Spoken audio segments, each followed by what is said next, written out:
আসসালামু আলাইকুম everyone. Cook and recipe চ্যানেলের আরেকটি পর্বে আপনাদের সবাইকে ওয়েলকাম জানাচ্ছি। By the way, cook and recipe চ্যানেলে আজকে থাকছে খুবই মজাদার খেতে শোলা চিংড়ি মাছের রেসিপি, সাথে রয়েছে কিছু টিপস অ্যান্ড ট্রিক্স। এখানে 1 কেজি শোলা চিংড়ি মাছ নিয়েছি, একদমই বড় সাইজের। শোলা চিংড়ি মাছগুলো কাটা থেকে এবং রান্না করা A to Z এই চ্যানেলে দেখিয়ে দেব। অবশ্যই আপনাদের কাছে ভালো লাগলে সাবস্ক্রাইব করে পাশে থাকবেন, প্রেস বাটনটি অন করে দিবেন নোটিফিকেশন চালু হওয়ার জন্য। দেখতে পাচ্ছেন মাছগুলো কিভাবে খেলা করছে।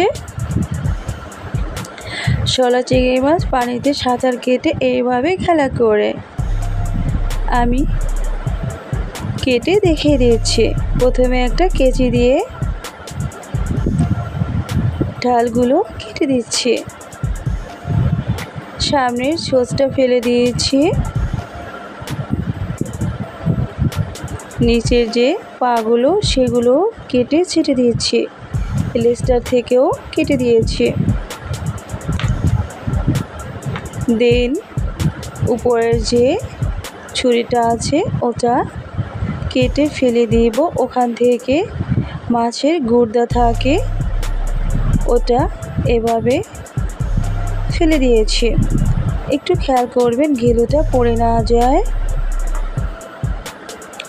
মাছের পিঠের যে অংশটা আছে ওখান থেকে ছুরির সাহায্যে মাঝখান থেকে ভাগ করে নিয়ে, একদমই ভাগ করবেন না, অর্ধেক পরিমাণে ভাগ করে নিয়ে ভিতরে যে রগটা আছে ওটা বের করে নিব। বাট ওটার ভিতরে অনেক ময়লা থাকে। চিংড়ি মাছের এই ভিতরের যে রগটা থাকে ওর ভিতরে যে ময়লাটা জমে থাকে ওটা সহ রান্না করলে কিন্তু খেতে একটু ভালো লাগে না। দেখতে পাচ্ছেন মাছটা আমি কীরকম করে কেটে দিয়েছি। এর ভিতরে কিন্তু সম্পূর্ণ মশলাটা ঢুকে যাবে। একটু হলুদ গুঁড়ো আর একটু মরিচ গুঁড়ো আর একটু লবণ দিয়ে ম্যারিনেশন করে প্রায় 5 মিনিটের মতো রেখে দিব। চুলে একটি প্যান বসিয়ে তেল গরম করে নিচ্ছি। তেলটা গরম হওয়ার পরে মাছগুলো একে একে ছেড়ে দিয়েছি।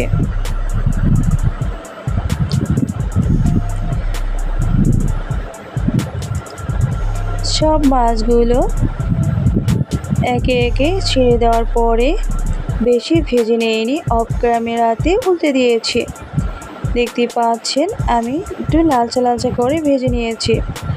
1 স্পুন পেঁয়াজের পেস্ট, 1 স্পুন রসুনের পেস্ট, 1 স্পুন আদা পেস্ট, 1 স্পুন জিরে পেস্ট, সবগুলো উপকরণ দিয়ে দিয়েছি 1 স্পুন ধনে গুঁড়ো, 1 স্পুন জিরে গুঁড়ো, দিয়ে দিয়েছি 1 স্পুন বাদামের পেস্ট, আর দিয়ে দিব একটু পানি।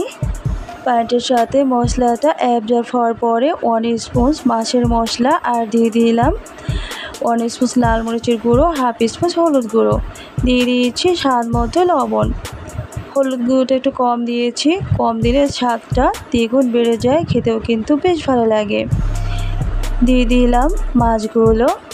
ভেজে নেওয়া মাছগুলোকে আলতোভাবে একটু নেড়েচেড়ে দেওয়ার পরে পানিটা অ্যাড করে দিয়েছি। কিছুক্ষণ ঢেকে জাল করে নেওয়ার পরে 90% কুক হয়ে গেছে। টমেটোর সস এবং ম্যাজিক মশলাটা অ্যাড করে দিয়েছি।